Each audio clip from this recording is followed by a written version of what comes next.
V D Satheesan സർക്കാരിന്റെ നിർണായകമാകുന്ന ചില തീരുമാനങ്ങൾ അതിപ്പോൾ കോൺഗ്രസിനെ അടക്കം വലിയ തോതിൽ പ്രതിസന്ധിയിലാക്കിയിരിക്കുകയാണ്. അതേസമയം ഈ വിവാദങ്ങൾ അല്ലെങ്കിൽ ഈ വിഷയങ്ങൾ ഏറ്റവും അധികം സങ്കീർണമാക്കുന്നത് മുസ്ലിം ലീഗിനെയാണ് എന്നതാണ്. ആ വിഷയങ്ങൾ ഏതൊക്കെ എന്നതാണ് നമ്മൾ പരിശോധിക്കുന്നത്. ഒന്ന്, ഇപ്പോൾ മദ്യനികുതി, അതായത് മദ്യനികുതിയുടെ ഘടനയിൽ മാറ്റം വരുത്തിയിരിക്കുന്നു. 0.5 മുതൽ 20% വരെ വീര്യമുള്ള മദ്യത്തിന്റെ നികുതി ഘടനയിൽ ആണ് അഴിച്ചുപണി നടത്തിയിട്ടുള്ളത്. മറ്റൊന്ന്, വിവാദമായി PM ശ്രീ പദ്ധതിയുമായി മുന്നോട്ട് പോകുന്നു. ഏറ്റവും ഒടുവിൽ ഇപ്പോഴിതാ കരിമണൽ ഖനനം, അവിടെ കോൺഗ്രസിനകത്ത് നിന്ന് പ്രത്യേകിച്ച് VM സുധീരന്റെ ഭാഗത്ത് നിന്ന് പ്രതിഷേധങ്ങൾ ആരംഭിച്ചു കഴിഞ്ഞു എന്നുള്ളതാണ്. ഈ 3 വിഷയങ്ങൾ ആണ് യഥാർത്ഥത്തിൽ ലീഗിനെയും വെട്ടിലാക്കിയിട്ടുള്ളത് എന്നതാണ്. നമ്മൾ അതിലേക്ക് പരിശോധിക്കുമ്പോൾ എന്തായിരുന്നു ഈ മദ്യനയവുമായി ബന്ധപ്പെട്ട് നേരത്തെ മുസ്ലിം ലീഗിന്റെ നിലപാട് എന്നതാണ്. മദ്യവ്യാപനത്തെ അതിശക്തമായി എതിർക്കുന്ന ഒരു നിലപാടാണ് ഇതുവരെയും മുസ്ലിം ലീഗ് സ്വീകരിച്ചു പോന്നിട്ടുള്ളത് എന്നതാണ്. പ്രത്യേകിച്ച് കഴിഞ്ഞ 10 വർഷം ഇടത് സർക്കാർ അധികാരത്തിലിരുന്നപ്പോൾ അടക്കം സംസ്ഥാനത്തെ ബാറുകളുടെ എണ്ണം വർദ്ധിച്ചു, ബിയർ പാർലറുകളുടെ എണ്ണം വർദ്ധിച്ചു. അതിനൊക്കെ എതിരെ ശക്തമായ നിലപാടാണ് സ്വീകരിച്ചിരുന്നത്. മദ്യവിരുദ്ധ ക്യാമ്പയിനുമായി മുന്നോട്ട് പോകുന്ന പൊളിറ്റിക്കൽ പാർട്ടികളിൽ ഒന്നാണ് ലീഗ് എന്നതുകൊണ്ട് തന്നെയാണ് ലീഗിനെ സംബന്ധിച്ചിടത്തോളം ഇപ്പോഴത്തെ നിലപാട് ഏറ്റവും പ്രസക്തമാകുന്നത്. ഇപ്പോൾ പുതിയ നികുതി ഘടന പ്രഖ്യാപിച്ചിരിക്കുന്ന സർക്കാർ എന്ന് മാത്രവുമല്ല, ആ നയവുമായി മുന്നോട്ട് പോകാനുള്ള ശ്രമം ആണ് വി ഡി സതീശന്റെ ഭാഗത്ത് നിന്ന് ഉണ്ടാകുന്നത്. അതുകൊണ്ട് തന്നെയാണ് ഈ വിഷയത്തിൽ എന്ത് നിലപാട് സ്വീകരിക്കും എന്നത് ലീഗിനെ വെട്ടിലാക്കുന്നത്. മറ്റൊന്ന് PM ശ്രീ പദ്ധതിയാണ്. PM ശ്രീ പദ്ധതി എന്നത് കേന്ദ്രത്തിന്റെ പദ്ധതിയാണ്. ആ പദ്ധതിയിൽ ഇടതുപക്ഷ സർക്കാരാണ് ഭാഗമായത്, ഒപ്പുവെച്ചത്. പക്ഷേ CPIയുടെ എതിർപ്പിനെ തുടർന്ന് അത് മരവിപ്പിച്ചു നിർത്തി എന്നുള്ളതാണ്. പദ്ധതി കേന്ദ്ര സർക്കാരിന്റെ കാവ്യവൽക്കരണത്തിനുള്ള ലക്ഷ്യം അല്ലെങ്കിൽ നീക്കം എന്നതായിരുന്നു നേരത്തെ PM ശ്രീ പദ്ധതിയിൽ ലീഗ് എടുത്തിട്ടുള്ള നിലപാട്. ആ നിലപാടിന് ഇപ്പോഴും വലിയ മാറ്റം ഒന്നുമില്ല എന്നതുകൂടിയാണ് എടുത്തു പറയേണ്ടത്. ഒരു കാരണവശാലും PM ശ്രീ പദ്ധതി നടപ്പിലാക്കാൻ അനുവദിക്കില്ല, പ്രത്യേകിച്ച് പദ്ധതി അറബിക്കടലിൽ എറിയും എന്ന പ്രസംഗം അടക്കം ഇപ്പോൾ വലിയ തോതിൽ സമൂഹ മാധ്യമങ്ങളിൽ ചർച്ച ചെയ്യപ്പെടുന്ന ഒരു സാഹചര്യം ആണ് ഉള്ളത്. പക്ഷേ ഇപ്പോൾ ഇതാ സാങ്കേതിക കാരണങ്ങൾ ചൂണ്ടിക്കാട്ടിക്കൊണ്ട് പദ്ധതി നടപ്പിലാക്കും എന്നതാണ് മനസ്സിലാക്കാൻ സാധിക്കുന്നത്. ഇന്നലെ വി ഡി സതീശൻ നിയമസഭയിൽ നടത്തിയ മറുപടി പ്രസംഗത്തിലൊക്കെ ഈ വിഷയങ്ങളിൽ മറുപടി പറഞ്ഞിട്ടുണ്ട്. മദ്യനയം എന്നത് കൂടിയാലോചിച്ചുകൊണ്ട് തീരുമാനിക്കൂ എന്ന് പറയുന്നുണ്ട്. PM ശ്രീ പദ്ധതി നടപ്പിലാക്കുമെന്ന് തീരുമാനിച്ചിട്ടില്ല എന്ന് പറയുന്നുണ്ട്. പക്ഷേ വിദ്യാഭ്യാസ മന്ത്രി ഷംസുദ്ദീൻ അടക്കം നിയമസഭയിൽ നടത്തിയ മറുപടിയിൽ നിന്ന് മനസ്സിലാക്കാൻ സാധിച്ചത് ആ പദ്ധതിയിൽ നിന്ന് പിന്നോട്ടില്ല എന്നതാണ്. മറ്റൊന്നിതാ അല്പസമയം മുമ്പ് നമ്മൾ ചർച്ച ചെയ്ത കരിമണൽ വിഷയമാണ്. ഈ കരിമണൽ വിഷയത്തിൽ നേരത്തെയും ലീഗിനെ സംബന്ധിച്ചിടത്തോളം സ്വകാര്യ പങ്കാളിത്തത്തോട് വലിയ എതിർപ്പുകൾ ഒന്നും ഇല്ല എന്നതാണ്. ഇതിനു മുമ്പും പലപ്പോഴായി കരിമണൽ വിഷയം ചർച്ച ചെയ്യപ്പെട്ടിട്ടുണ്ട്. കരിമണൽ എന്നത് നമ്മുടെ സംസ്ഥാനത്തിന് വികസനത്തിൻ്റെയും വരുമാനത്തിൻ്റെയും വലിയ സാധ്യത തുറക്കുന്ന ഒന്ന് തന്നെയാണ് എന്നതാണ് ലീഗിൻ്റെ നിലപാട്. അപ്പോൾ മാറ്റം എന്താണ്? അതായത് നിലവിൽ PK കുഞ്ഞാലിക്കുട്ടിയാണ് വ്യവസായ മന്ത്രി എന്നത് നമുക്കറിയാം. അതുകൊണ്ട് തന്നെ PK കുഞ്ഞാലിക്കുട്ടി കൈകാര്യം ചെയ്യുന്ന ഒരു വകുപ്പിന് കീഴിലാണ് ഈ കരിമണലുമായി ബന്ധപ്പെട്ട വിഷയങ്ങൾ വരുന്നത്. അവിടെ കൃത്യമായി കൂടിയാലോചന നടക്കുന്നുണ്ടോ, അല്ലെങ്കിൽ വ്യവസായ വകുപ്പിൻ്റെ കൂടി പിന്തുണയോടെയും അറിവോടും കൂടിയാണോ ബജറ്റിൽ പ്രഖ്യാപനമുണ്ടായത്? തീർച്ചയായും ഈ വകുപ്പ് വിവാദത്തിൽപ്പെടുന്ന ഒരു സാഹചര്യം ഉണ്ടാകാൻ പോകുന്നു.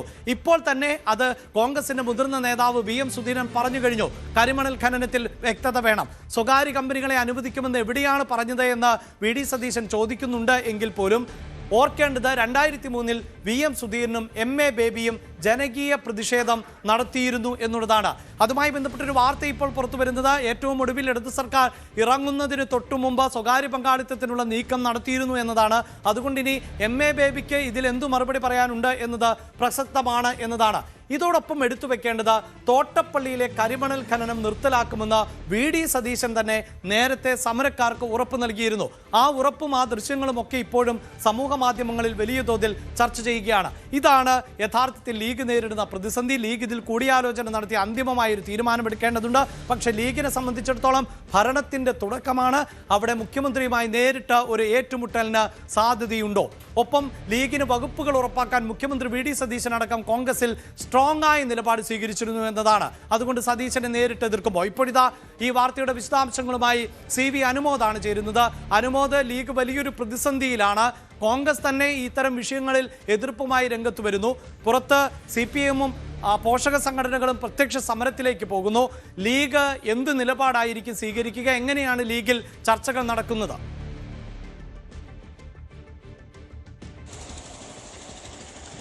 അഭിലാഷ്, ഭരണത്തിലേറിയതിനു ശേഷം മുസ്ലിം ലീഗിന് കൃത്യമായ പ്രതികരിക്കാൻ കഴിയാത്തൊരു സാഹചര്യം സംജാതമായിട്ടുണ്ട് എന്നുള്ളതാണ് വസ്തുത.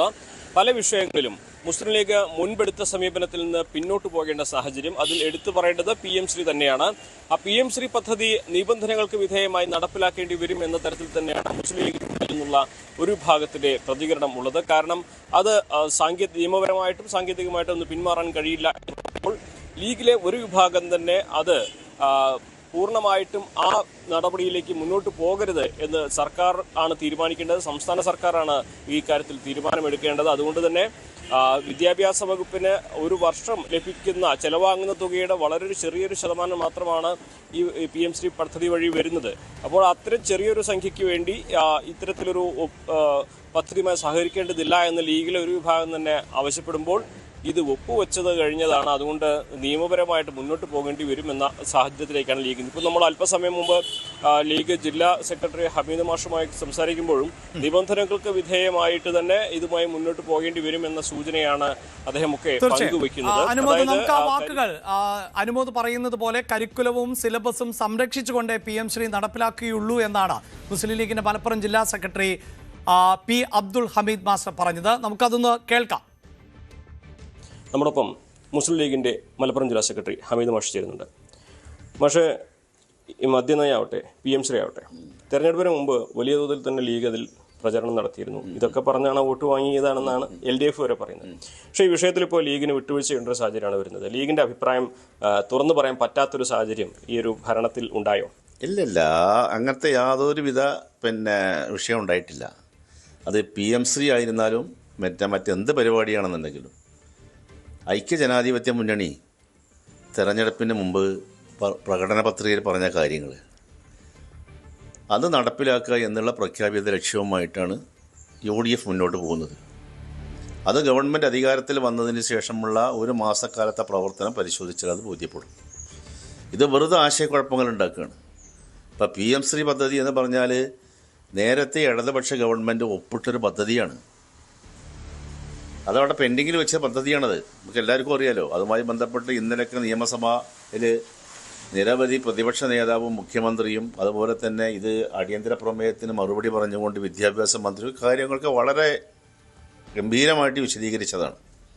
അപ്പോൾ അതിൽ നിന്നും യാതൊരു മാറ്റമല്ല. മാത്രമല്ല, അത് നടപ്പിലാക്കുമ്പോൾ ഉണ്ടാകുന്ന വിഷയങ്ങൾ ഇപ്പം മുസ്ലിം ലീഗും അതുപോലെ തന്നെ ഐക്യജനാധിപത്യ മുന്നണിയും തെരഞ്ഞെടുപ്പ് മുമ്പ് പറഞ്ഞ കാര്യങ്ങളുണ്ട്. ആ രീതിയിൽ തന്നെ മുന്നോട്ട് പോകണം എന്നുള്ള കണിശത UDF-നുണ്ട്, ലീഗിനുണ്ട്. പക്ഷേ അതിൽ ചില വിഷയങ്ങളുണ്ട്. ഇത് ഒപ്പിട്ട സ്ഥിതിക്ക് അത് ഇംപ്ലിമെൻറ്റേഷനിലേക്ക് പോകുമ്പോൾ ഉണ്ടാകുന്ന പ്രയാസങ്ങൾ. അപ്പോൾ അതിന് മന്ത്രിസഭ ഒരു ഉപസമിതി നിശ്ചയിച്ചിട്ടുണ്ട്. ഉപസമിതി അത് പരിശോധിച്ചിട്ട് ഉപസമിതിയുടെ റിപ്പോർട്ട് പുറത്തു വരും. അത് പുറത്തോട്ട് വരുമ്പോൾ ഈ ആശയക്കുഴപ്പങ്ങളൊക്കെ തീരും. നടപ്പിലാക്കേണ്ടി വരുമെന്ന് ലീഗിന് ഏകദേശം ഒരു ബോധ്യമുണ്ട് അല്ലേ? ഏത് ഈ PM ശ്രീ നടപ്പിലാക്കേണ്ടി വരുമെന്ന് അങ്ങനെ ബോധ്യമല്ല. അത് നടപ്പിലാക്കുമ്പോൾ ഞങ്ങൾ നേരത്തെ പറഞ്ഞ ചില കാര്യങ്ങളുണ്ട്. അത് കരിക്കുലത്തിൻ്റെ കാര്യത്തിലായിരുന്നാലും സിലബസിൻ്റെ കാര്യത്തിലായിരുന്നാലും ഈ വിദ്യാഭ്യാസ മേഖല കാവ്യവൽക്കരിക്കുന്നതിനുള്ള നടപടിയുമായിട്ട് മുന്നോട്ട് പോകാൻ ഒരിക്കലും ലീഗ് സമ്മതിക്കൂല. അതിന് കൃത്യമായിട്ടൊരു നിലപാട് വെച്ചിട്ട് തന്നെ മുസ്ലിം ലീഗും UDF മുന്നോട്ട് പോകുള്ളൂ. അതായത് PM ശ്രീയിൽ ചേർന്നാലും ഈ കണ്ടീഷൻസ് വെച്ച് മുന്നോട്ട് പോകുള്ളൂ. തീർച്ചയായിട്ടും, അതിൽ യാതൊരു സംശയമല്ല. ഇത് ഇവിടുത്തെ വിദ്യാഭ്യാസ മേഖല എന്ന് പറഞ്ഞാൽ ഒരു എല്ലാ നിലയിലും നമ്മളെ സംബന്ധിച്ചിടത്തോളം കേരളീയ സമൂഹം ഏറ്റെടുത്ത ഒരു വിദ്യാഭ്യാസ കാര്യങ്ങളാണ്. പ്രതിപക്ഷം എങ്ങനെ ഇത് വിമർശിക്കുക? അവർക്ക് എന്ത് യോഗ്യതയുള്ളത്? കാരണം പ്രതിപക്ഷം ഇത് ഒപ്പിട്ടൊരു ഒരു പദ്ധതിയല്ലേ, പിന്നെ അവരെങ്ങനെ വിമർശിക്കുന്നത്? അവർ പറഞ്ഞ് കത്ത് കൊടുത്തു എന്നാണ് പറയുന്നത്. അതെ, ഇതിൽ പിന്മാറെന്ന് പറഞ്ഞ് കത്ത് കൊടുത്തു. ഒപ്പിട്ടത് ഇപ്പോൾ ഇന്നലെ മുഖ്യമന്ത്രി പറഞ്ഞ പോലെ ഒപ്പിട്ടത് ഇത് ക്യാപ്റ്റൻ അബൈനിൽ വെക്കാനാ, മറ്റേത് വെക്കാനാ, മാറ്റി വെക്കാനാ, ഫ്രീസ് ചെയ്യാനാ ഒപ്പിട്ട് കൊടുത്തത്? രണ്ടും കൂടെ നടക്കൂലല്ലോ. അത് ശരിയല്ല. അത് പ്രതിപക്ഷത്തിൻ്റെ ഇപ്പോഴത്തെ നിലപാട് ഒരിക്കലും ഒരു നേരത്തെയുള്ള നിലപാടും തമ്മിൽ താരതമ്യം ചെയ്യുമ്പോൾ അതിൽ പരിഹാസ്യമായിട്ട് നമുക്ക് പോകുന്ന കാര്യങ്ങൾ ബോധ്യപ്പെടുന്നു. കൂടുതൽ വാർത്തകൾക്ക് News 18 Keralam YouTube channel subscribe ചെയ്യുക.